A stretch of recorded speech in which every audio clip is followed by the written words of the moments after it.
Universitas Tadulako dalam acara Kuliah Umum Duta Besar Republik Indonesia untuk Mesir yang mengusung tema peluang pasar produk unggulan Indonesia ke pasar Mesir. Sekali lagi tepuk tangan yang meriah untuk acara ini. Selanjutnya pada kesempatan yang baik ini, marilah kita ikuti bersama sambutan Rektor Universitas Tadulako sekaligus membuka secara resmi kuliah umum pada siang hari ini. Yang kami hormati Bapak Profesor Dr. Insinyur Haji Amar ST MT IPO ASEAN Engineering. Kami silakan. Terima kasih. Assalamualaikum warahmatullahi wabarakatuh. Selamat siang, sejahtera selalu bagi kita sekalian. Shalom, Om Swastiastu, Namo Buddhaya, salam kebajikan dan salam sehat selalu. Alhamdulillah wa syukrillah wa la hawla wa la quwwata illa billah. Asyhadu an la ilaha illallah wa la syarika lah wa asyhadu anna Muhammadan abduhu wa rasulullah nabiyya ba'da.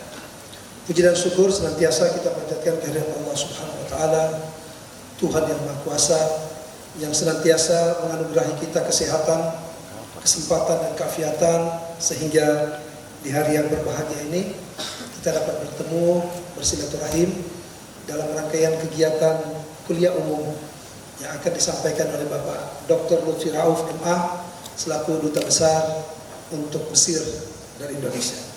Salawat dan salam juga kita aturkan kehadiran junjungan kita Nabi besar Muhammad SAW beserta seluruh keluarga, sahabat dan pengikutnya sekalian. Sebelum memulai, ini pancing pantun terus. Saya pantun dulu, Pak Dubes.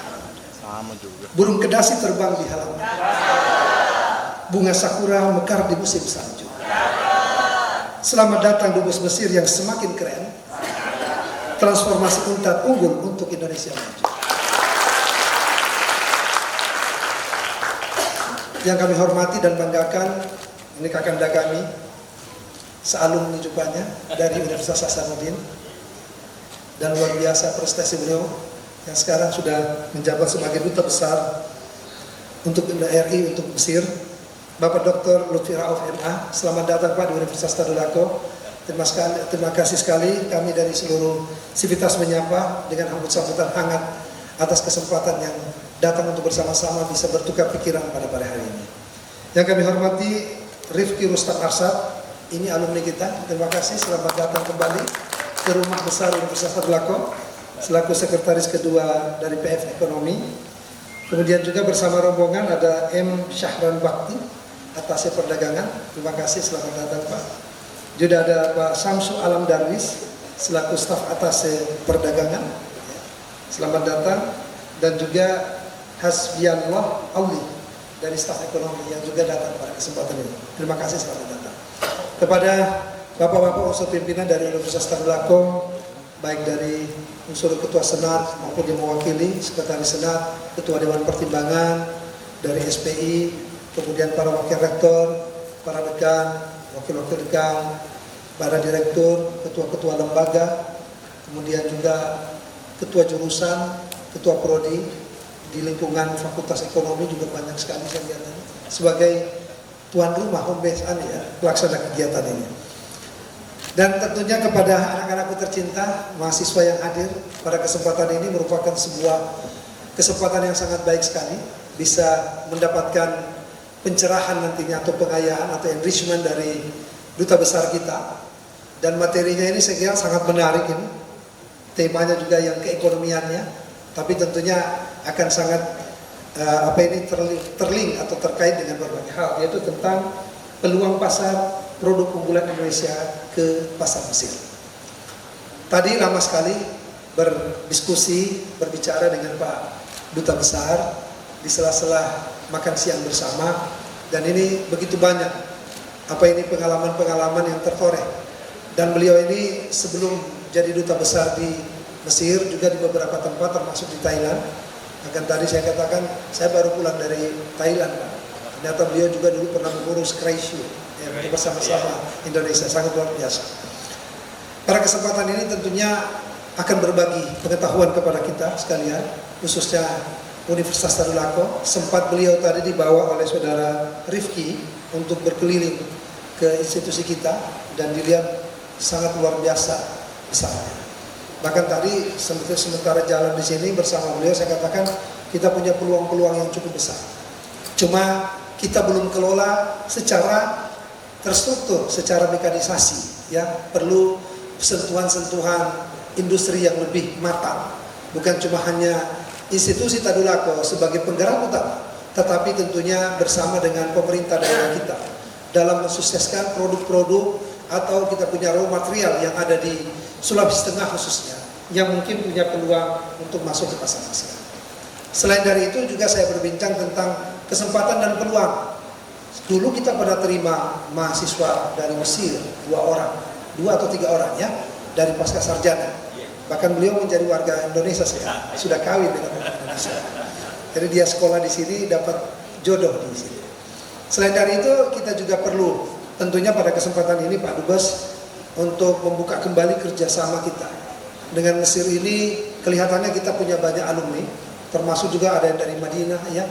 Nah, ini perlu kita nanti melakukan kerjasama dengan beberapa universitas yang ada di Mesir tentunya ya, untuk memberi peluang kita untuk lebih bisa maju, apalagi melihat pangsa pasar yang sangat luar biasa tersebut.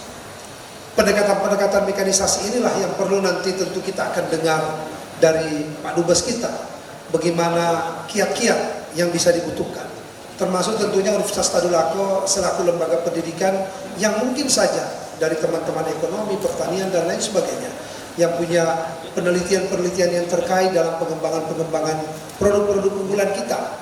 Misalnya kita dibilang terkenal bawang gorengnya bagus, kita juga terkenal dengan moringa, kelor ya.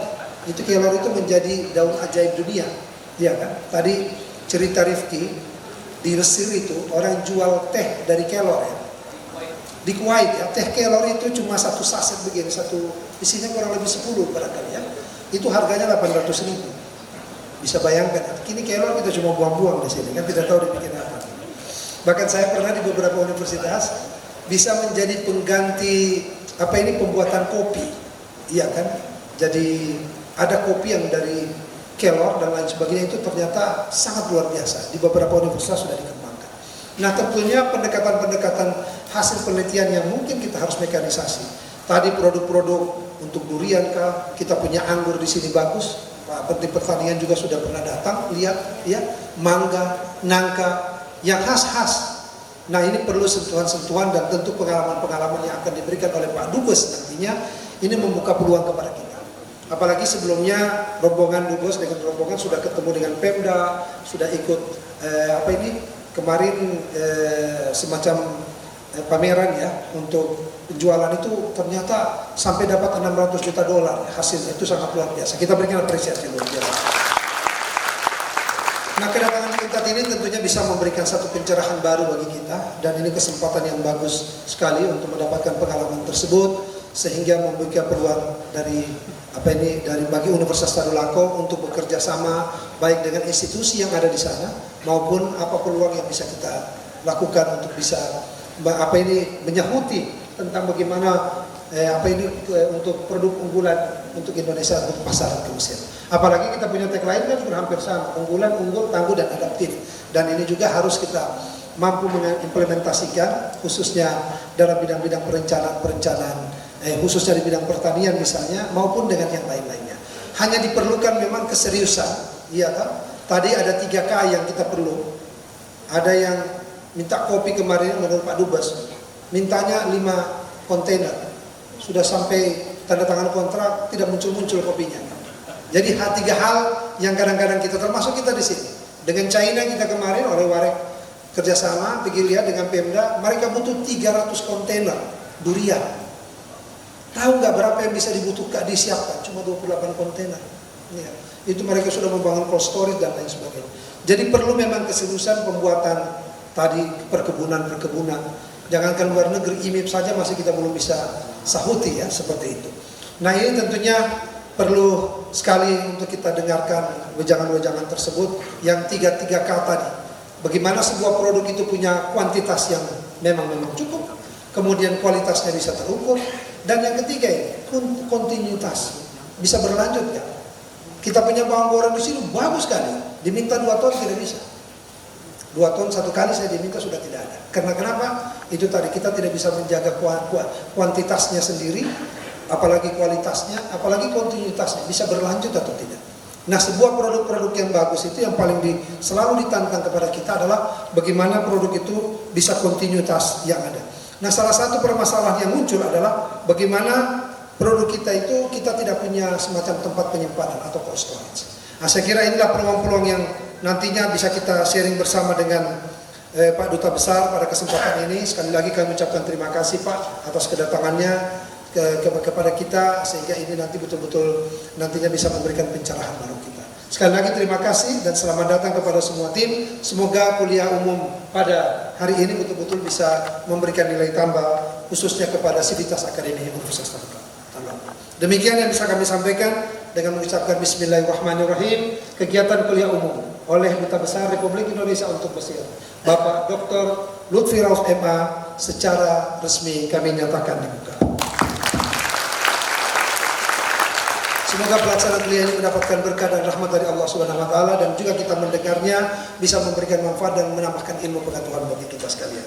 Ke negeri Cina belajar astronomi. Tidak lupa menemui sang kekasih. Demikian sambutan kami, sekian dan terima kasih. Warahmatullahi wabarakatuh. Shalom, selamat siang, salam sejahtera.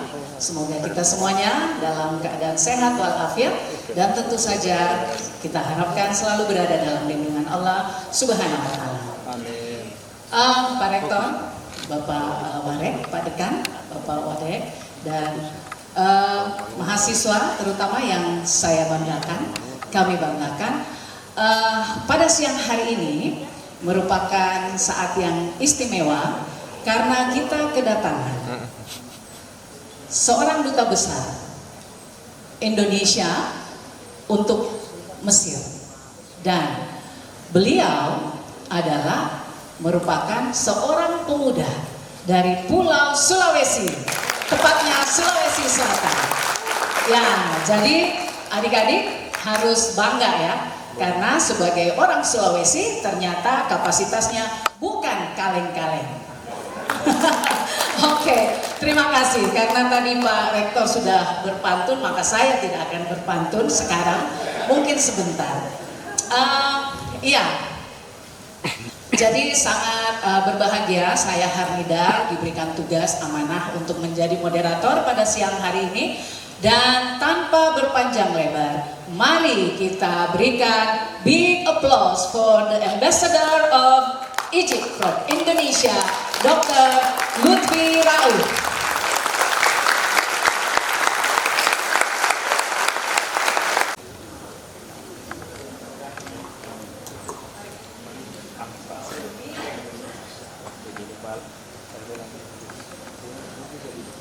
Iya, tapi sebelum kita mulai, silakan untuk duduk Pak. Oh baik, terima kasih. Oke, saya punya pertanyaan untuk mahasiswa kita terutama. Siapa yang sudah pernah ke Mesir? Ada? Belum ada. Siapa yang mau ke Mesir? Siapa yang mau memiliki bisnis di Mesir? Oke, amin, insya Allah. Ya, jadi tujuan utama kuliah umum kita pada siang hari ini adalah mendengarkan secara langsung dari Bapak Lutfi terkait peluang pasar produk-produk Indonesia yang tentu saja memiliki kapasitas yang memadai untuk berkompetisi di pasar Mesir, ya. Nah, sangat penting untuk mengetahui ini, tetapi yang jauh lebih penting adalah kesiapan kita untuk menangkap peluang yang ada dan daya juang kita untuk meraih cita-cita itu. Siap tidak, mahasiswa? Hai, ndoe, loyo Pak, siap-siap. Coba dong tunjukkan sama Bapak Dubes bahwa kita Tadulako itu generasinya layak untuk go international. Baik, saya perkenalkan secara umum saja Pak Di, karena membaca Bapak punya CV itu kita akan memerlukan waktu 2 hari 2 malam Pak. Apalagi kalau kita mau bahas toh Tapi yang jelas adalah untuk akademik dan karir tentu kita tidak saksikan lagi, gitu ya. Beliau seperti yang saya katakan tadi adalah salah satu putra Sulawesi Tengah, tepatnya Watan Sopeng, Pak Di? Iya. So we can speak English, Indonesia, or Bugis. Which one you choose? Oh, up to me. Okay. So I think we can use all those 3 languages. Oh. Oke. Iya. Tentu S1 beliau adalah alumni Fakultas Ilmu Sosial dan Ilmu Politik Universitas Hasanuddin. S2 memperdalam ilmu politik di Victoria University, Wellington, Selandia Baru. Yang paling istimewa adalah gelar S3 beliau sebagai doktor di Universitas King Naresuan, Thailand. Ya, dengan list pendidikan profesi dan karir yang cukup panjang, beliau pernah bertugas sebagai Direktur Informasi dan Media Kementerian Luar Negeri RI itu di awal tahun 2004 sampai 2006. Duta Besar luar biasa dan berkuasa penuh Indonesia untuk Republik Slovakia. Kemudian di tahun 2012 sampai 2016 beliau adalah Duta Besar luar biasa dan berkuasa penuh Indonesia untuk Kerajaan Thailand. Gitu ya. Baik. Ada 2 hal sih Pak yang saya catat dari Bapak ini. Pertama hobi, ternyata Bapak hobinya cooking and sports, memasak dan olahraga. Itu perpaduan yang bagus, jadi habis masak, makan, olahraga. Dan kedua hobi ini sebenarnya adalah 2 important tools when you are in foreign countries. You can live with your skill of cooking and then you love to do sports. Without those 2, you're not gonna be able to survive. Alright. And dari satu tayangan Pak, sebelum saya ketemu Bapak, saya melakukan riset sedikit. One of the show when you were interviewed itu, when you talk about the story, pada saat usianya Bapak, kira-kira lebih tua sedikit lah dari peserta kita pada siang hari ini. Di mana Bapak secara tidak sengaja mendapatkan informasi tentang mendapatkan tunjangan, apa itu Pak? Yang infonya itu sebenarnya tidak dipublikasikan, tetapi Bapak mendapatkannya dari koran.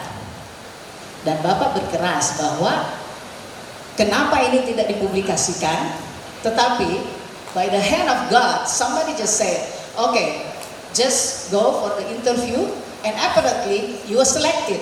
Is that correct? Okay. Big applause to you. Yeah, I will give you time to elaborate a little bit more. Alright, jadi maksud saya adalah adik-adik mahasiswa di usia sekarang tidak boleh berkecil hati bahwa kesempatan itu dapat saja datang dari mana saja. Jadi siapkan diri Anda, oke? Baik, iya. So, silakan nih kita mulai, kita punya kuliah Pak. Tapi kalau kita mau elaborate dulu, just like giving insight to the students about the first time of your career. Bismillahirrahmanirrahim. Can I say that? Sure.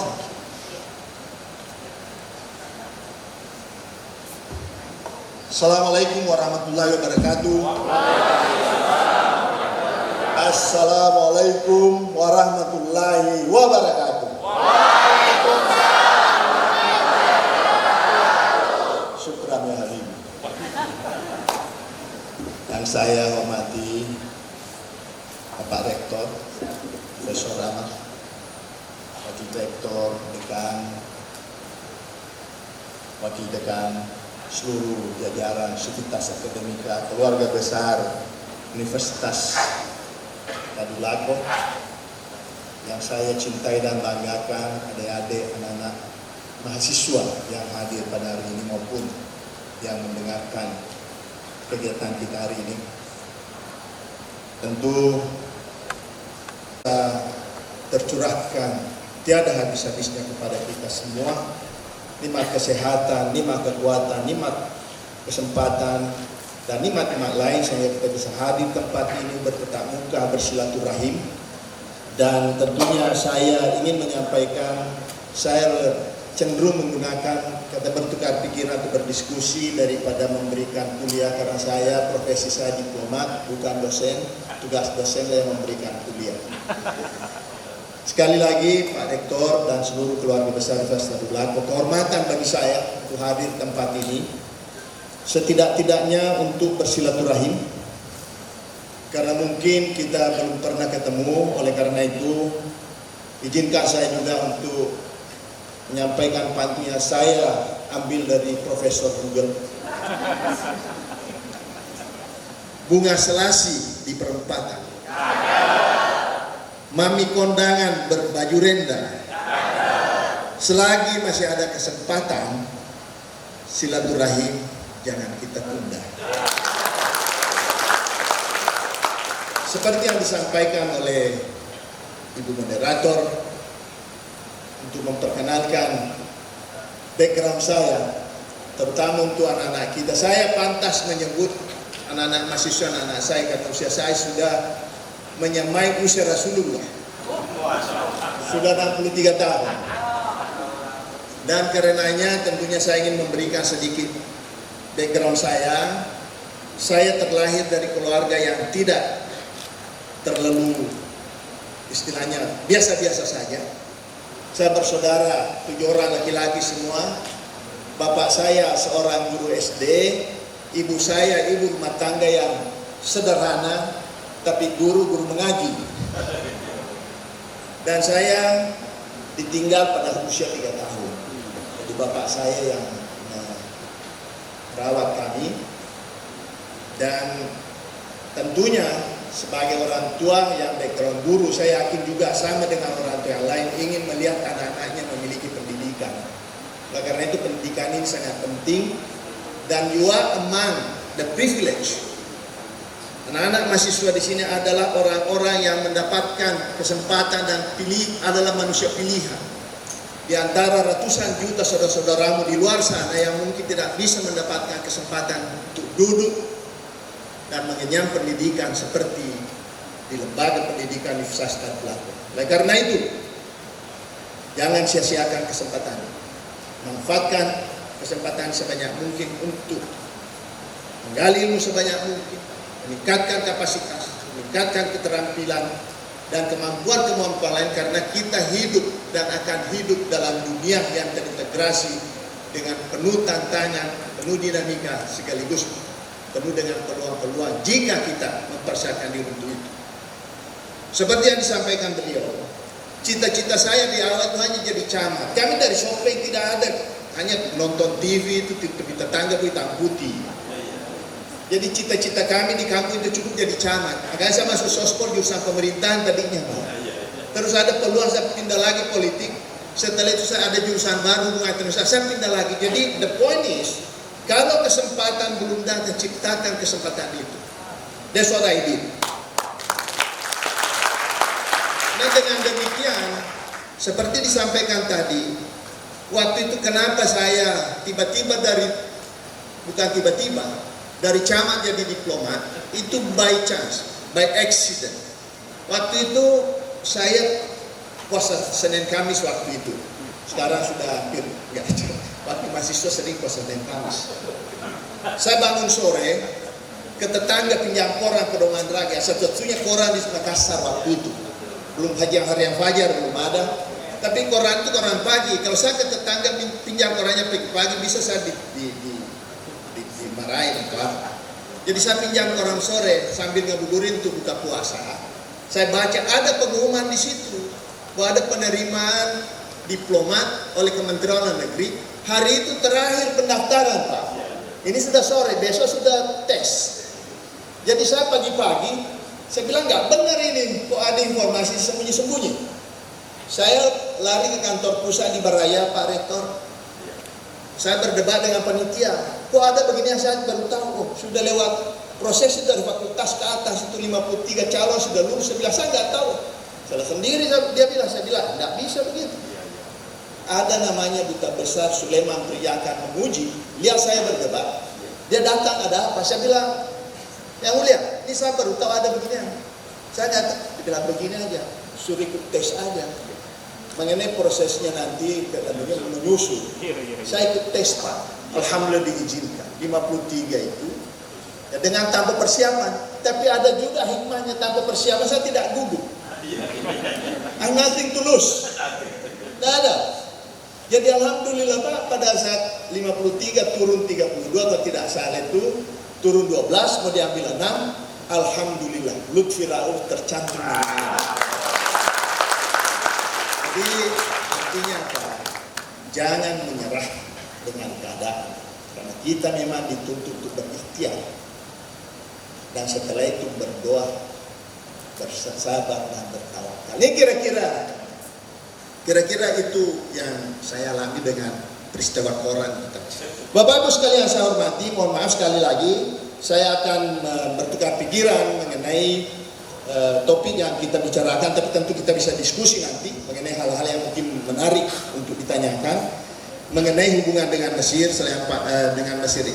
Indonesia dan Mesir adalah dua negara yang dari dulu sejak abad ke-18 sudah berinteraksi melalui kehadiran dan kedatangan putra-putri Indonesia dari Nusantara untuk mengenyam pendidikan di Al-Azhar sebagai universitas muslim tertua yang usia sudah lebih 1000 tahun, yang juga sampai sekarang masih menempati tempat tujuan utama saudara-saudara kita mahasiswa Indonesia datang belajar. Yang jumlahnya sekarang sudah 15.000, termasuk salah satu diantaranya Pak Kiai tadi yang membacakan doa. Di sini ada Pak San dan Pak Hasbi, itu ada alumni Al-Azhar. Saya terbantu dan bukan saja bisa bahasa Arab, jadi saya bilang ya bagi-bagi tugas. Kalau saya kau tugasmu terjemahkan saya. Nah, mengenai Mesir ini, itu negara terkemuka di kawasan. Kalau kita lihat selayang pandang, kalau kita lihat Mesir ini penduduknya sudah mencapai 106 sekarang 6 juta, dan insya Allah diperkirakan akan mencapai 132 juta. Ekonominya tumbuh 3%, memang mengalami persoalan sekarang. Karena apa? Number one, COVID, semua mengalami itu. Number two, sangat terpukul, terpengaruh dengan perang Ukraina dan Rusia. Karena banyak importasi mereka dari dua negara itu. Mesir ini karena posisinya banyak menjadi mitra di kawasan dalam hal perdagangan, free trade agreement, perdagangan bebas di berbagai kawasan dengan Turki, dengan Uni Eropa, dengan apalagi Afrika dan lain sebagainya. Artinya apa? Ini adalah entry point bagi produk-produk yang akan masuk penetrasi ke kawasan-kawasan yang kita punya hubungan dagang secara bebas. Kita bisa penetrasi melalui Mesir sebagai hal. Sekarang ini Mesir juga mengalami reformasi ekonomi yang kita pernah alami tahun 98. Waktu zaman kita berada di bawah bantuan IMF, Mesir juga menghadapi hal yang sama. Letak geografis, kalau kita lihat dikelilingi instabilitas. Jadi Mesir ini termasuk bangsa yang sangat tough, dikelilingi oleh instabilitas. Sebelah selatannya itu konflik dengan Sudan, sebelah baratnya dengan Libya, sebelah utaranya dengan Gaza, Palestina, dan juga beberapa masalah-masalah transnational crimes di kawasan Mediterania, termasuk penyelundupan manusia dan narkotik dan lain sebagainya. Bapak-Ibu sekalian, ini saya background. Tentu Mesir dengan kondisi seperti itu menghadapi berbagai tantangan. Kita perlu melihat dulu tantangan Mesir ini, nanti kita lihat potensinya. Tantangan seperti yang saya sebutkan, kondisi geopolitik, keamanan yang tidak stabil, konflik Rusia-Ukraina, konflik Israel Timur Tengah, serangan di Laut Merah, yang terakhir juga Houthi dan lain sebagainya, memberikan pengaruh cukup besar terhadap sektor perekonomian Mesir. Salah satu dampak atau beberapa dampak yang dihadapi adalah melonjaknya harga pangan, karena Mesir hampir 80% kebutuhan pangannya itu diimpor. Mereka sebenarnya cukup maju di bidang pertanian, tapi hanya cukup untuk stok 2 bulan. Selebihnya adalah impor.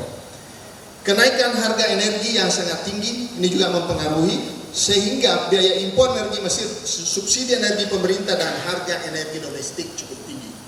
Karena Mesir ini banyak sekali membantu rakyatnya dalam hal subsidi terutama untuk kebutuhan bahan bakar dan juga listrik, energi dan lain sebagainya.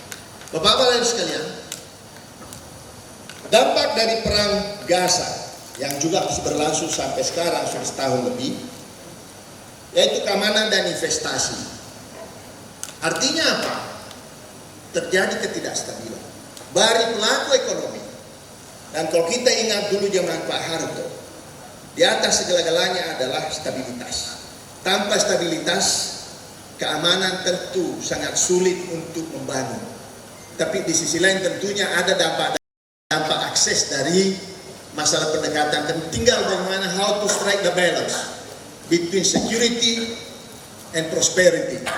Itu tidak mudah. Apalagi Indonesia yang penduduknya sangat besar dan beragam dengan geografi 17,000 islands scattering 3 different time zone. Mulai barat sampai timur 3 waktu yang berbeda. Jadi luar biasa. Dan salah satu dampak yang dihadapi juga adalah dari stabilitas ini. Yang memberi tekanan terhadap masalah dalam negeri ekonomi Mesir adalah mengalirnya pengungsi. Sekarang ini data saya menunjukkan sudah ada 10 juta pengungsi yang berada di Mesir. Tapi kita perlu apresiasi Mesir ini adalah bangsa yang sangat generous, terbuka. Meskipun ada 10 juta penduduk asing atau migran atau barangkali pengungsi masuk, tidak ada satupun namanya kamp pengungsi. Artinya apa?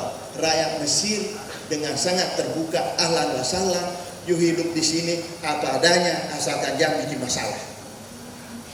Bapak sekalian saya hormati, yang juga menjadi dampak adalah perdagangan dan transportasi. Ini yang dialami oleh eksportir kita juga dengan naiknya biaya transportasi logistik, terutama dengan instabilitas di sisi selatan dari Laut Merah antara Teluk Aden itu, dengan adanya serangan-serangan dari Yaman terhadap kapal-kapal tertentu, kapal yang tertentu yang menuju ke Suez sehingga harus balik ke Tanjung ke Afrika. Nah ini menaikkan kos. Bapak sekalian, oleh karena itu pendapatan terusnya sekarang agak menurun. Kalau kita lihat kinerja perdagangan Mesir dan dunia, seperti yang saya katakan, ini mitra kita yang sangat penting dan terbesar di kawasan. Walaupun dilanda krisis ekonomi dengan tingkat inflasi sekitar 30%, sekarang kecenderungan sudah membaik dengan masuknya investasi terutama dari negara Teluk, terutama dari Emirat. Itu kecenderungannya pertumbuhan ekonomi perdagangan Mesir dengan Indonesia cenderung naik. Artinya apa? Dari sisi kita, kalau kondisi seperti ini cukup menjanjikan, tentu peluang kita untuk terus melakukan hubungan dagang akan terus terbuka juga. Nah itu terbukti dari kinerja perdagangan Indonesia Mesir. Kita lihat itu juga trennya positif dan tidak kalah pentingnya. Kita dalam posisi surplus, selalu surplus. Jika dibandingkan dengan negara-negara di Timur Tengah dan Afrika, hubungan dagang Indonesia dan Mesir yang tertinggi di negara Afrika, ketiga kalau tidak salah, di Afrika dan Timur Tengah setelah Saudi Arabia dan Emirat. Dan kita kedua surplus dibandingkan dengan yang lain. Bapak dan sekalian, adik-adik, anak-anak mahasiswa yang saya hormati, nah, karena kita melihat potensi ini, yang setiap ada kesempatan kita terus mencari terobosan-terobosan baru dalam meningkatkan hubungan dagang, termasuk dalam hal menghadiri berbagai forum, termasuk Trade Expo Indonesia. Oleh karena itu, kehadiran kami di Palu ini kami manfaatkan dengan kehadiran kami di Trade Expo Indonesia minggu lalu dengan membawa sekitar berapa Pak Saran?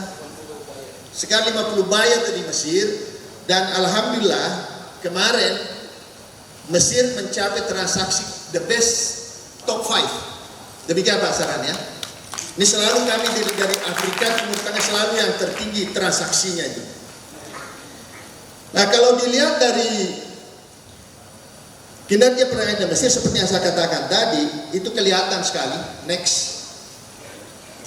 itu kita mencapai 1,1 miliar US dollars. Ya. Ini sekedar contoh. Artinya apa? Terlepas dari hiruk pikuk di kawasan, hubungan dagang dan kebutuhan Mesir terhadap produk-produk Indonesia tetap meningkat. Namun demikian kita tentu harus melihat produk-produk unggulan mana saja yang kita selalu perdagangkan dengan Mesir, dan tentunya kita harus persiapkan dengan baik karena seperti yang Pak Rektor sampaikan, quantity, quality, dan juga continuity atau sustainability. Terkadang misalnya pengapalan pertama bagus, kedua sudah mulai jelek. Nah ini kan tantangan bagi kami karena salah satu tugas dari Kedutaan Besar Republik Indonesia by law berdasarkan undang-undang, satu di antara 5 itu adalah promoting, mempromosikan. Nah ini yang kami terus lakukan, apa yang kami promosikan? Citra baik Indonesia, promosi dagang, ekonomi, investasi, dan pariwisata. Bapak sekalian, kalau dilihat dari produk unggulan Indonesia, kalau bicara mengenai produk Indonesia, kita mungkin terpengaruh dengan produk halal. Pada sebenarnya di Mesir sudah jelas pastilah. Itu ada 10. Ya. Satu adalah, next please, palm oil. Jadi dari sekitar 1,13 miliar US dollar itu, ada sekitar 943 juta US dollars itu dari palm oil. Yang kedua yang luar biasa, cukup tinggi, dan ini jadi tren terus meningkat, dan ini disinilah Sulawesi punya peluang untuk itu, adalah coffee beans, biji kopi. Yang ketiga adalah kopra dan juga kernel oil dan turunannya, itu yang banyak diminati sekarang. Dan kelapa, termasuk kelapa parut dan biji mente. Kemarin bulan Juli waktu ada pertemuan Joint Committee, saya ke Kendari juga. Kenapa saya lakukan itu? Supaya kita juga terbiasa melihat ke timur, jangan hanya ke barat. Sementara di timur banyak produk-produk unggulan juga yang memiliki peluang untuk kita kerjasamakan. Tapi kalau kita coba tidak melihat secara langsung, informasi saya terbatas, gak banyak saya bisa ngomong. Karena saya harus ngomong berdasarkan fakta. Dan ini yang saya kemarin bertemu dengan beberapa pelaku usaha. Tentunya pertemuan pertama kita bukan cash and carry, datang ke warung, bawa uang terus bawa barang. Tidak begitu cara kita dalam bekerja. Yang penting kita mulai dengan optimisme. Hal lain adalah biji dan tepung coklat. Maaf, saya didampingi oleh Pak Sahran atau seperti dengan saya. Beliau juga orang Solo, Sulawesi Tenggara. Saya Sulawesi Selatan. Pak Rifki juga orang Solo, Sulawesi Tengah. Jadi kami termasuk Pak Sam ini hanya satu dari Jawa, Pak Hasbi. Dari Jawa, Jakarta, Betawi dia. Jadi itu kira-kira alasan saya, dan memang ada beberapa peluang, tentu tantangan banyak. Salah satu adalah logistik, transportasi. Tapi kita tidak bisa hanya mengeluh terus. Kita diberi akal, diberi kemampuan Allah Subhanahu wa taala untuk menghadapi tantangan itu, seperti halnya yang dilakukan oleh negara-negara yang maju di Asia Utara sana. Sementara Bapak sekalian, importasi kita dari Mesir itu adalah fosfat. Yang kedua, yang tinggi dan meningkat permintaannya itu adalah kurma Mesir. Kurma Mesir ini sudah mulai dikenal. Selama ini kurma itu seakan melekat namanya di Saudi Arabia, dan sekarang sudah mulai Mesir. Nah, kurma Mesir ini umumnya tumbuh di delta Nil dan terjadi tren peningkatan. Kalau tidak salah tahun 2022 itu hanya 2021 hanya 38.000 ton. Pada saat 2023 data saya itu menunjukkan, maaf kalau salah Pak Saran, sudah naik permintaan kebutuhan kurma di Indonesia dari Mesir 123.000 ton. Di samping itu juga banyak hal lain, misalnya molase, karena Mesir penghasil gula tebu yang cukup kualitasnya bagus, dan juga aluminium. Nah ini kira-kira yang importasi kita dari Mesir, tapi kita masih jual lebih besar daripada kita membeli. Kenapa demikian? Karena Kedua negara memproduksi produk yang berbeda. Bukan kita berkompetisi, tapi berkomplementary. Nah, di teori ekonomi saya pikir adik-adik masih paham betul namanya complementary in economy in trade. Jadi saling menguntungkan. Nah, kita sudah melihat peluang dan potensi. Tentu kita tidak bisa menutup mata, karena itu jadi tren sekarang mengenai apa yang disebut dengan non-tariff barriers. Hambatan perdagangan tidak berhubungan dengan tarif. Kalau tadi palm oil atau minyak sawit, biaya masuk ke Mesir itu zero, tidak ada tarifnya, bebas masuk. Yang kedua, biji kopi juga demikian. Nah, kami sangat senang adanya tren peningkatan permintaan kopi, biji kopi di Mesir. Dulu sebelum ini, biji kopi Mesir dikuasai oleh Brazil dan Kolombia, Vietnam. Alhamdulillah sekarang Indonesia sudah menguasai sekitar 60% pasar biji kopi di Mesir. Namun demikian banyak mengatakan kenapa tidak ekspor produk jadi kopi seperti Nescafe? Jujur saja kita belum bisa kompetisi. Kenapa demikian? Produk jadi itu tarifnya naik 20%. Oleh karena itu, yang kedua juga dalam hal cita rasa, Mesir dan Arab terkenal lebih maju dalam hal meracik kopi. Oleh karena itu selain kopi kita juga mengekspor rempah seperti misalnya kayu manis, apalagi itu pala dan lain sebagainya. Bapak dan Ibu sekalian, tentu kita lihat biaya masuknya cukup tinggi seperti yang saya katakan tadi, antara 20 sampai 60%. Nggak bisa berkompetisi karena kita belum punya perjanjian dengan bebas. Tidak berarti barang kita tidak diminati. Banyak masuk juga dengan tarif yang tinggi. Tetapi kalau tarif diturunkan, saya yakin betul peluang mengekspor produk-produk kita akan lebih tinggi lagi, apalagi kalau kualitasnya kita betul-betul persiapkan. Yang kedua, biaya pengapalan. Waktu sebelum COVID, satu kontainer itu dari Indonesia ke sana itu $900. Sekarang yang kemarin itu pernah saya lihat sudah ada 11.000. Jadi luar biasa lonjakannya. Nah, ini ditambah lagi dengan terjadinya perang di mulut wilayah selatan Laut Merah. Bapak sekalian, untuk Mesir sendiri dalam negerinya ada ketentuan-ketentuan yang harus dipenuhi, yaitu registration yang perlu registrasi untuk ekspor pada organisasi ekspor import kontrol. Transaksi juga masih ada masalah, terutama sistem perbankan kita. Oleh karena waktu terjadi krisis keuangan di Mesir, di mana mata uang asli sangat sulit, uang ada tapi tidak bisa keluar. Nah, ini banyak yang mengeluh. Sementara barang sudah diperdagangkan. Nah, oleh karena itu para pebisnis punya kiat-kiat sendiri, termasuk diantaranya menggunakan mekanisme counter trade. Misalnya kita butuh sekian korban dengan harga sekian, kami bisa tukarkan dengan kopi harga yang sama. Itu sudah mulai terjadi dan ternyata kedua pihak masing-masing menginginkan hal seperti itu. Komunikasi, Pak Kiai tahu persis, tidak banyak orang-orang bisa bahasa Inggris, apalagi bahasa Bugis. Jadi ini penting. Oleh karena itu Pak, dalam hal kegiatan-kegiatan seperti ekonomi, kami selalu juga melibatkan adik-adik kita, mahasiswa kita di Mesir, selain untuk membantu kami, juga dijadikan aja untuk belajar. Dan sudah banyak di antara mereka tamat dari Al-Azhar, pulang di alumni, berdagang. Itu saya pikir bagus, karena Rasulullah juga dulu kan belajar istilahnya memperdalam syiarnya agama sambil berdagang juga, tidak masalah. Konsistensi disebutkan Pak Rektor tadi, kadang-kadang kualitas awal bagus, atau misalnya mintanya 10 kontainer yang terkirim 1 kontainer. Jadi terkadang saya bilang ke teman-teman eksportir, please jaga nama baik saya, karena saya sudah kunjungi ketok pintu para pedagang importir. Ini kopi Indonesia nomor 1, kelapa Indonesia nomor 1, tapi kalau sudah masuk kepada memenuhi komitmen dan tidak dipenuhi, ini balik lagi nanti dibilang dubes Indonesia dari Sulawesi itu bukan bohong. Nah, kita diplomat Pak, yang dijaga adalah kredibilitas. Once it is damaged, it is very difficult to restore. Pada saatnya sudah paling kalau misalnya sudah rusak, paling dilihat wah dubes Indonesia jauh kita dihindari sudah Pak. Ini penting sekali.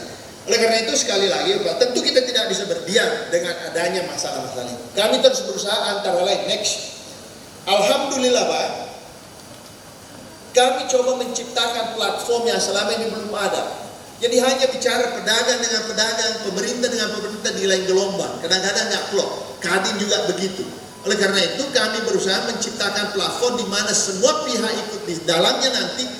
Setelah bertahun-tahun tertunda, alhamdulillah tahun kemarin dengan kehadiran Menteri Perdagangan menandatangani MOU pembentukan Joint Trade Committee, komite bersama perdagangan yang akan membicarakan masalah-masalah yang kita hadapi tadi itu. Dan sekali lagi saya adalah orang yang tidak hanya mau tekeng, kalau bahasa Bugis kan tekeng di atas MOU tanpa follow up.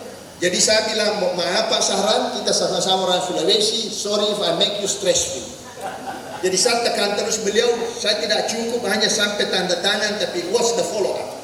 Alhamdulillah dalam waktu yang meskipun dalam kesulitan, karena di Mesir juga pemilihan presiden, di Indonesia juga hiruk-pikuk politik, tapi tidak berarti dan 31 Juli kemarin sudah berhasil dipertemukan untuk pertama kali yang namanya Joint Trade Committee inilah, komite bersama di bidang perdagangan inilah yang membicarakan hal-hal tiga pokok yang tiga itu. Facilitate and encourage more business to business cooperation. Mendorong semakin banyaknya hubungan business to business dan juga terus membicarakan ini loh hambatan-hambatan tarif yang kita miliki. Kalau you butuh produk fosfat lebih banyak lagi, ini kita selesai, kami butuh pupuk kamu, tapi you butuh palm oil kita dan juga produk-produk turunan seperti misalnya apa namanya itu Pak, shop noodle ya, bahan-bahan baku untuk sabun. Karena sabun Indonesia juga disenangi di sana, cuma tarifnya tinggi. Apa sabun Gif ya? Senang baunya Pak, bau oriental. Bukan bau sunlight.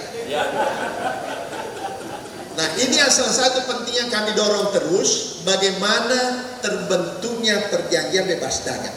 Dari asesmen saya, kalau kita menciptakan perjanjian bebas dagang, kita bisa jual lebih banyak daripada, karena kebutuhan mereka terhadap produk-produk sangat tinggi.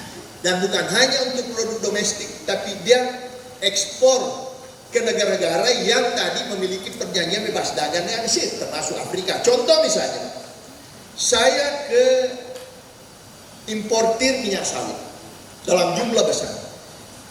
Sebagian dia olah untuk konsumsi dalam negeri, sebagian diekspor ke Sudan, diekspor ke Libya, karena konektivitas mereka sudah. Yang sementara kita nggak bisa masuk ke sana, karena nggak punya hubungan dagang yang sangat baik. Nah, lewat Mesir bisa. Termasuk investasi Indonesia terbesar di sana Indomie Pak. Indomie dalam waktu dibuka tahun 2009, dia hanya buka satu lane. Setelah 2022 kemarin sudah ada 12 lane Pak. Dan luar biasa itu diekspor ke negara Afrika, dan banyak kemarin juga permintaan waktu konflik di Sudan, di mana bahan makanan susah didapatkan. Alhamdulillah, bukan dalam kita mengatakan itu konflik bagus, tapi dalam konteks produksi permintaan, nah itu kan membantu orang-orang yang kesulitan juga, termasuk juga dengan konflik di Gaza.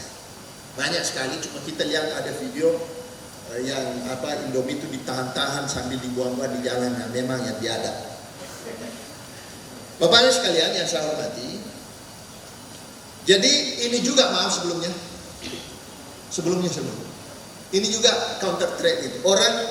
Orang kan selama ini mungkin adik-adik mahasiswa ekonomi sudah tidak lazim mendengarkan namanya barter, dianggap kuno. Tapi waktu keadaan kesulitan ekonomi kemarin, uang sulit, ada uang tapi hanya di bank, nggak bisa keluar. Ini kan barang sudah tiba di pelabuhan, terpaksa ya udah, kalau memang tidak bisa, ini saya tiba satu kontainer kopi, kirimkan saya satu kontainer kurma. Ya itu barang, sama-sama nilainya, barangnya beda, tapi kita sama-sama butuh. Daripada eker-ekeran tahan barang sana, tahan barang sini, nggak ada yang dapat.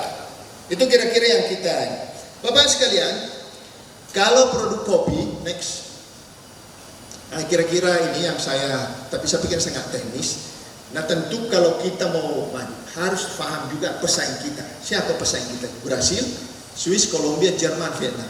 Nah bisa dibayangkan ini Jerman dan Swiss nggak punya kebun kopi, tapi kok dia pesaing kita? Nah itulah teknologi, itulah inovasi.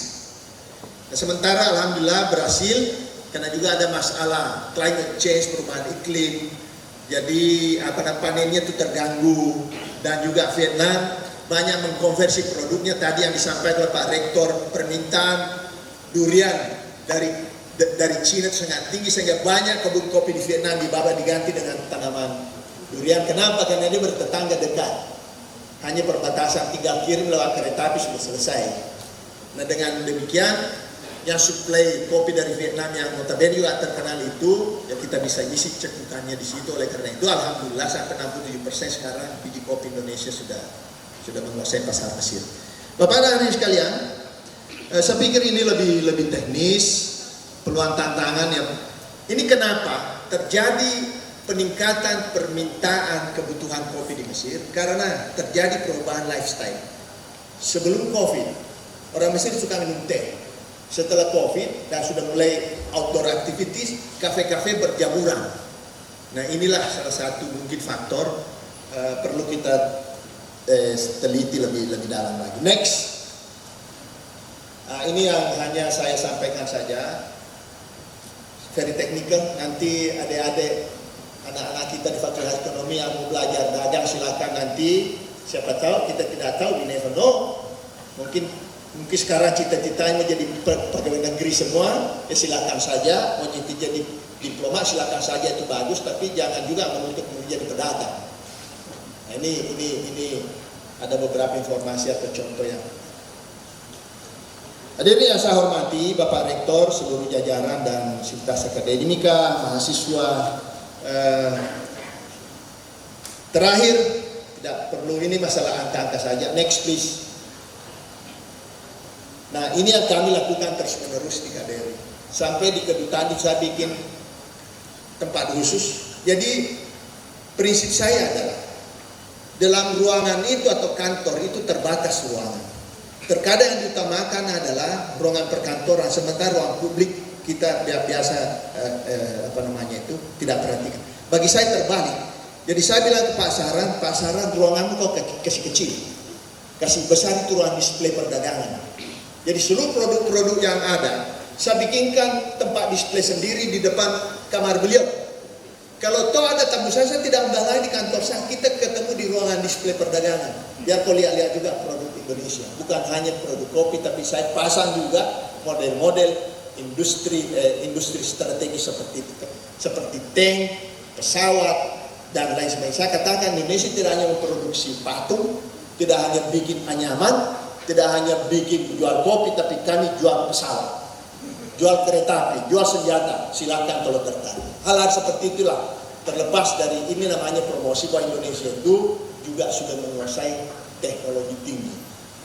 Bapak dan Ibu-ibu yang saya hormati, ini yang kira-kira ya kami juga memanfaatkan di diaspora. Seperti yang Pak Kiai paham betul, sekarang sudah 15.000. Dan jumlah itu banyak anak-anak adik-adik kita yang kreatif.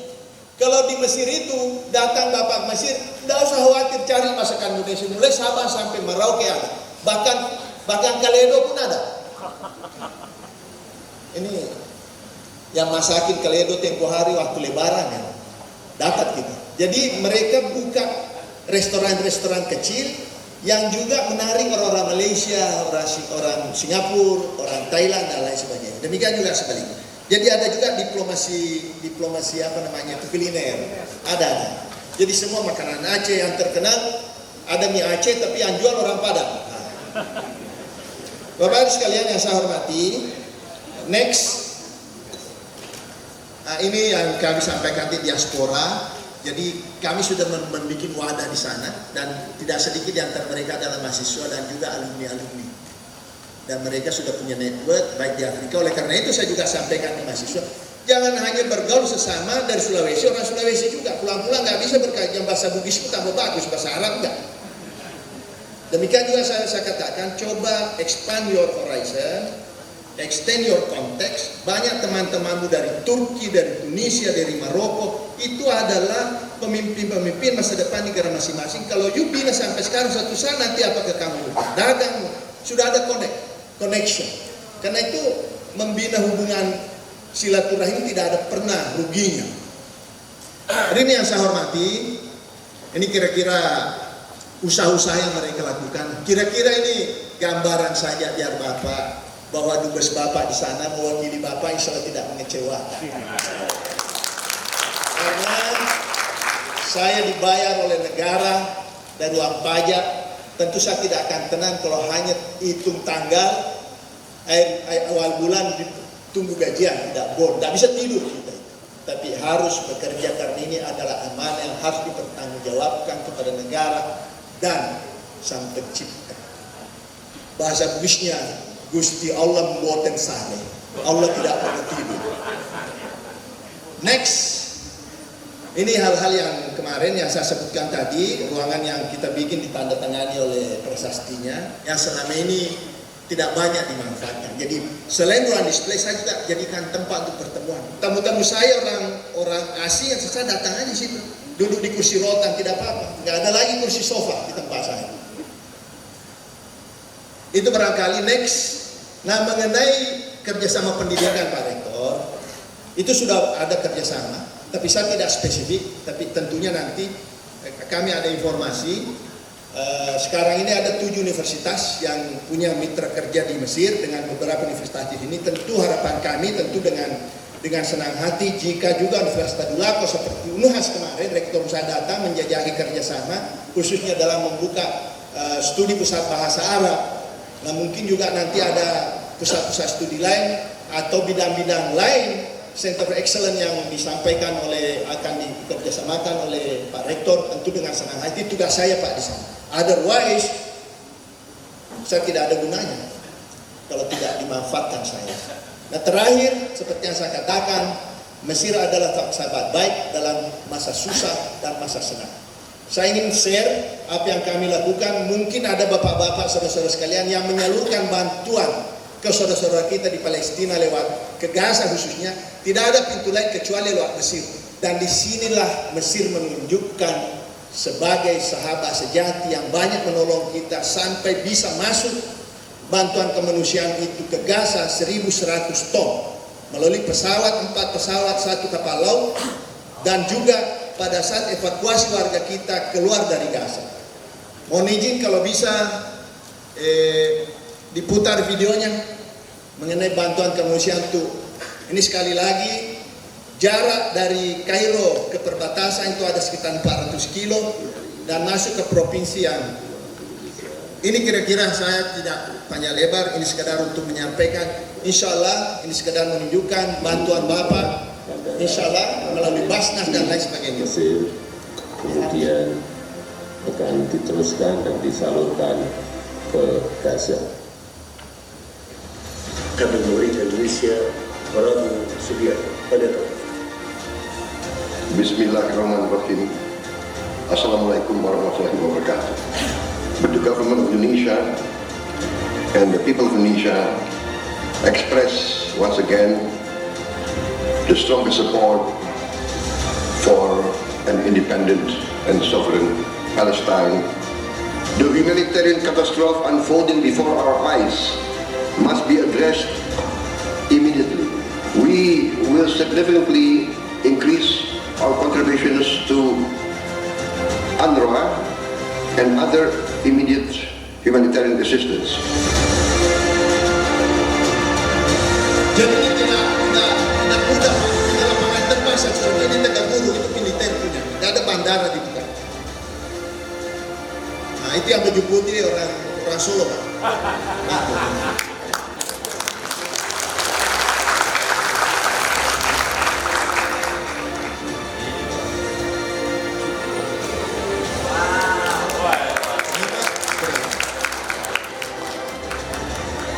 Bapak lihat bandara Gurun Pasir tidak ada fasilitas.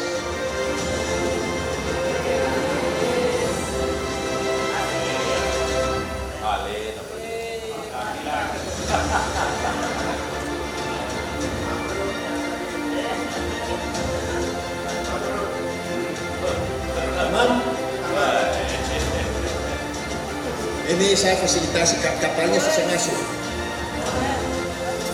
Ini sampai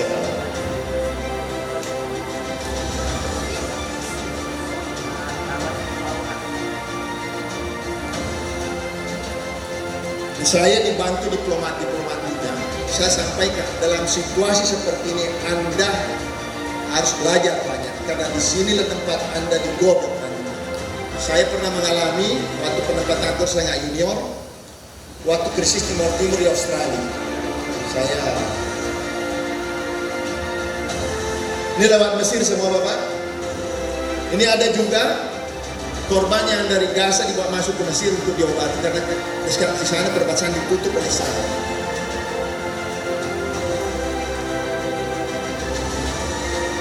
Ini mungkin ada yang kenal Pak Onim dari Ternate.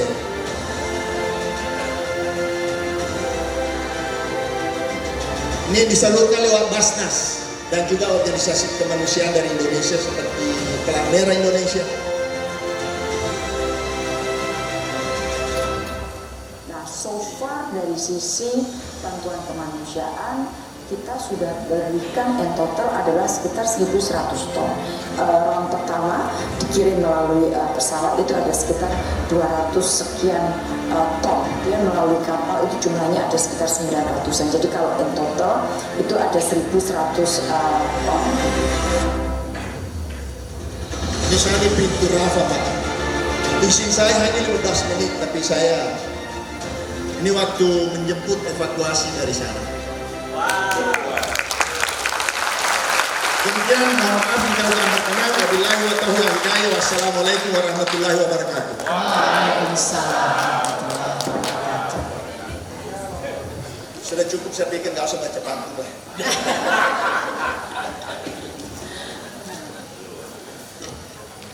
Iya, demikianlah tadi pemaparan dari Bapak Dubes kita untuk Mesir.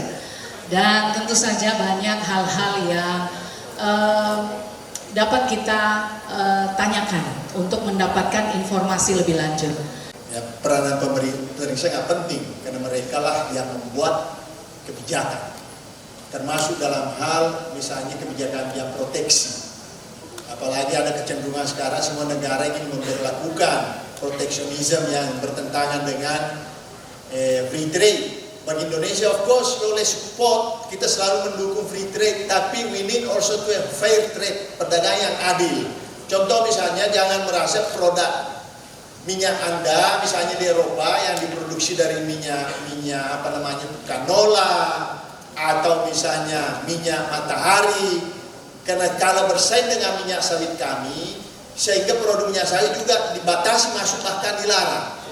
Ya, itu kira sama dengan pada saat pemerintah Indonesia menghentikan ekspor biji besi secara mentah, itu dibawa ke WTO. Padahal ini produk kita itu kan tidak adil namanya. Apa salahnya kita menikmati value added, nilai tambah dari produk bahan mentah kita yang kita olah. Oleh karena itu pemerintah banyak membangun smelters dan lain sebagainya. Tentu mudah-mudahan pembangunan smelters ini membawa juga dampak ekonomi positif bagi dimanapun berada perekonomian Indonesia khususnya. Jadi itu sangat penting. Tapi pemerintah itu tidak cukup, tidak ada artinya kalau tidak melibatkan stakeholder, terutama para pebisnis. Nah, pebisnis itu yang dibutuhkan satu kepastian, yang kedua keamanan dan kelancaran. Kalau situasi tidak aman, yang pertama lari itu uang. Kalau kondisi aman, yang pertama datang itu uang juga. Nah, oleh karena itu tugas pemerintah untuk memastikan, menjamin bahwa ekonomi Anda ini, investasi Anda aman, sehingga dengan demikian aktivitas perekonomian juga bisa diselenggarakan dengan aman, nyaman, dan sukses tentunya. Jadi nggak bisa dipisah-pisah. Oleh karena itu saya bincang-bincang dengan Pak Rektor tadi. Kenapa Thailand itu terutama UMKM maju? Karena ada sinergi 3 pilar. Lembaga pendidikan dalam research dan development di universitas, pemerintah, dan juga industri. Mereka berkolaborasi 3 nih. Hasil-hasil penelitian, invention atau inovasi dari langsung diambil industri, difasilitasi oleh kebijakan pemerintah, tidak dipersulit, dipermudah. Demikian juga misalnya pemerintah itu yang berkompeten dan memberikan terus melakukan pelatihan, capacity building, bantuan modal usaha kecil dan lain sebagainya, dan juga membantu pasar. Nah, salah satu tugas itu kami lakukan bagaimana membuka peluang-peluang pasar terhadap produk-produk tertentu Indonesia, tentu dengan mengatasi persoalan-persoalan hambatan yang kami sebutkan tadi itu. Mengenai beasiswa, sekarang ini berbeda waktu zaman saya. Saya juga sempat mendapatkan beasiswa tahun 89 waktu ke New Zealand. Itu secara kebetulan. Karena tidak ada internet, tidak ada apa. Kebetulan itulah saya katakan. Dengan usaha, Allah bukakan jalan. Saya dapat beasiswa ke Australia Australia sebelumnya, kebetulan Pak. Saya dari Pusdiklat mau ke kantor Kemlu. Saya nebeng, rumah kami dari Sulawesi biasanya nebeng, tidak apa-apa. Tapi untuk kami senang ditebengin juga. Jadi mampir ke dokter saya, kamu mau kemana? Mau masukkan aplikasi beasiswa. Ada tuh. Bila langsung aja saya langsung ke situ isi formulir karena nggak ada persiapan, saya asal isi Pak. Dan ternyata saya diterima, tapi harus tunggu 1 semester karena program yang saya itu tak tersedia pada semester itu, harus tunggu. Nah saya bilang oke lah. Terus saya ditelepon dari Pusdiklat, Pak Lutfi ada lagi tawaran beasiswa untuk New Zealand, mau nggak? Saya bilang apa aja, saya ambil, alhamdulillah dapat itulah. Waktu itu ya, kalau saya hanya diam-diam aja, nggak mungkin dapat. Masa sulit aja sih bisa dapat, apalagi sekarang. Beasiswa ada di dalam ini semua. Kalau you manfaatkan. Kecuali kalau you habiskan waktu main game, saya tidak tahu. Apalagi kalau judi online, jangan. Jadi banyak sekali. Dan tergantung misalnya, karena banyak teman-teman yang lain ingin mendapatkan beasiswa seperti itu, baik di dalam di luar negeri, you harus persiapkan dengan beasiswa itu ada kualifikasi, ada persyaratan. Tapi seperti yang saya sampaikan tadi kan anak SMA di Alasan, saya bilang apapun yang kamu akan hadapi beasiswa akan selalu ada kau dapat raih kalau kau mempersiapkan diri. Kau harus punya kelebihan-kelebihan dari yang lain. Demikian juga yang lain harus berpikir yang sama sehingga terjadi kompetisi yang sehat. Apalagi sekarang ini sekali lagi dunia semakin menyempit karena teknologi. Use this as much as you can. Don't abuse your time. Maximize this technology. Insya Allah. Ini juga dialami oleh anak saya seorang perempuan. Tanpa bantuan saya, dia dapat beasiswa di Leiden. Tanpa bantuan saya. Saya hanya disampaikan, Bapak, saya mau berangkat ke Belanda, saya dapat beasiswa di Leiden untuk S2 saya psikologi. Saya kaget juga, anak saya perempuan yang hampir tidak pernah bisa. Saya bilang, if you decided, I fully support. Terus dia bilang, ya hanya biarkan saya sendiri, tapi saya namanya anak perempuan, jadi saya I take you there to see how it likes. Jadi alhamdulillah. Jadi kalau beasiswa itu di mana-mana, tinggal persiapkan diri. You can apply everywhere karena teknologi tidak membatasi Anda di ruang dan waktu. Oke?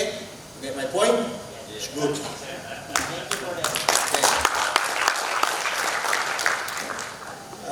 Mengenai produk unggulan, tentu kebijakan pemerintah, saya tadi diskusi dengan Pak Rektor.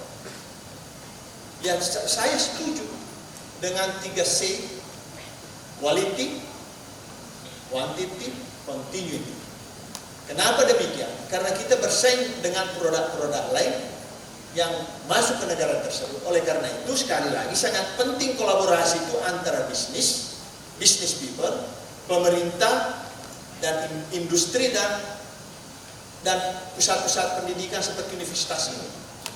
Bagaimana menciptakan suatu mekanisme sistem dalam menyiapkan suatu produk dari daerah tertentu yang memiliki comparative advantage. Ekonomi saya paham itu, yang belajar ekonomi, keunggulan komparatif. Misalnya disebutkan tadi Pak Prof, itu dulu di Sulawesi Selatan, Gubernur Abaru, dia sonasi produk-produk tertentu, kapas di daerah mana, dan sehingga terjadi suatu sistem yang memberikan kepastian bahwa bulan sekian akan ada produk sekian dan dicarikan ke negara mana yang butuh tinggal dikawinkan. Itu kira-kira tugas. Jadi sekali lagi ini sangat penting. Kenapa Mesir? Pertumbuhan penduduk di Mesir sangat cepat. Kalau tidak salah, maaf korek kalau I'm wrong, hampir 1 juta per tahun pertumbuhan penduduk. Artinya demand untuk kebutuhan primer termasuk makanan Itu cukup tinggi. Oleh karena itu Mesir juga sekarang menggenjot namanya food estate. Dia sekarang luar biasa teknologi pertanian Mesir itu, dan saya pikir kita perlu belajar juga di Mesir itu. Karena dia punya luar biasa, irigasinya sudah sangat maju. Sekarang ini dia berusaha karena dia mengkhawatirkan kalau terjadi krisis air di Sungai Nil karena ada bendungan dibangun oleh Ethiopia di atas. Ini sangat concern. Mesir ribuan tahun saya hidup, rakyat saya di Sungai Nil. Ini kalau diganggu dari atas, ini persoalan hidup matinya Mesir. Dan kita harus paham posisi Mesir untuk itu. Oleh itu dia bentuk teknologi baru. Airnya tidak langsung dibuang ke laut, tapi dibikin cekungan dalam bentuk sungai besar untuk masuk ke industri sektor-sektor pertanian. Nah, ke depan tentunya it will be a long term exercise. Tidak bisa misalnya dibangun terus besok.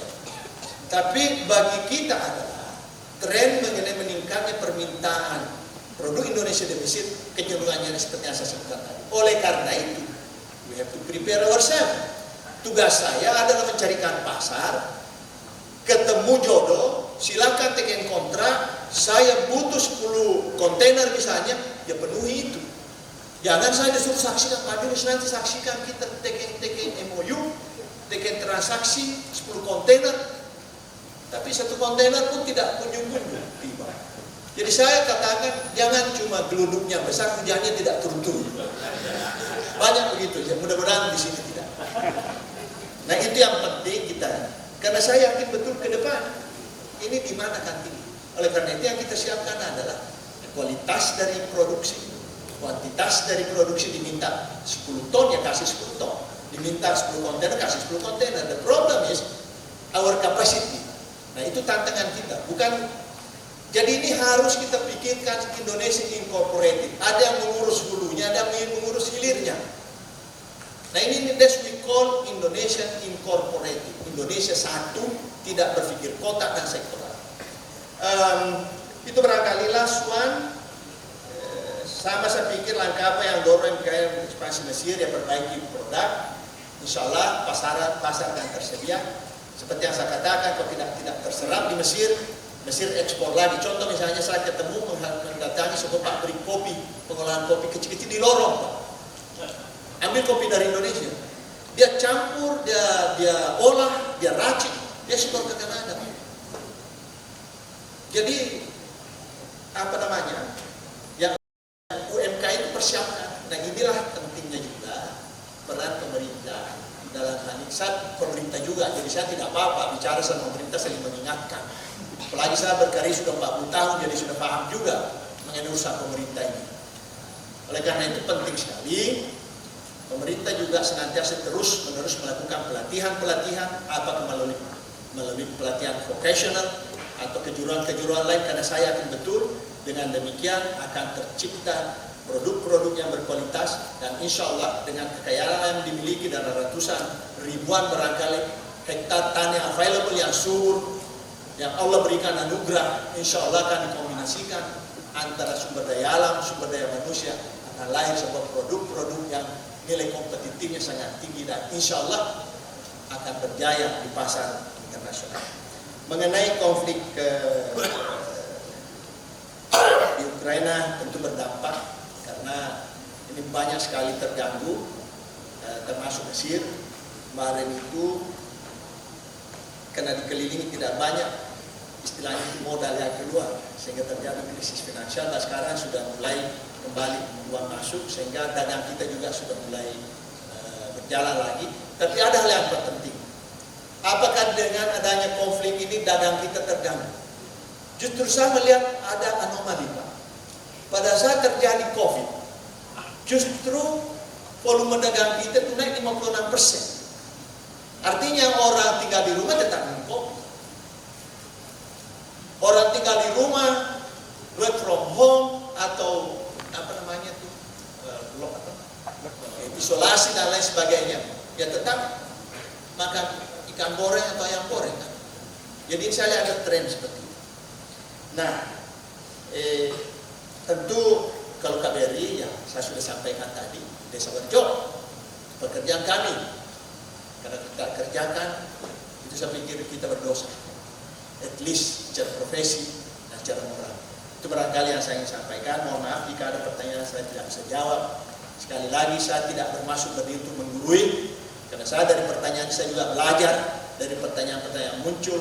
Dan kedua, saya ini hanya share pengalaman. Tidak sekali lagi berada meskipun judulnya kuliah umum, tapi saya menggunakan istilah silaturahim sambil bertukar pikiran, karena saya bisa belajar dari Anda dan bisa juga mendapatkan pengalaman-pengalaman dari saya, insya Allah, jika memang dibutuhkan. Mohon maaf sekali lagi Pak Rektor, sekali lagi kehormatan bagi saya Pak Rektor, Prof, dan seluruh jajaran Sivitas Akademi, karena anak-anak mahasiswa saya banggakan bisa berdiri di depan ini, menyampaikan apa yang saya ketahui, apa yang saya miliki, karena kami adalah fading away generation. Generasi yang sudah mulai terhapus dan tinggal mundur di belakang layar, memberikan kesempatan kepada anak muda yang unggul ini untuk membawa Indonesia ke masa yang cemerlang, Indonesia Emas 2045, insya Allah.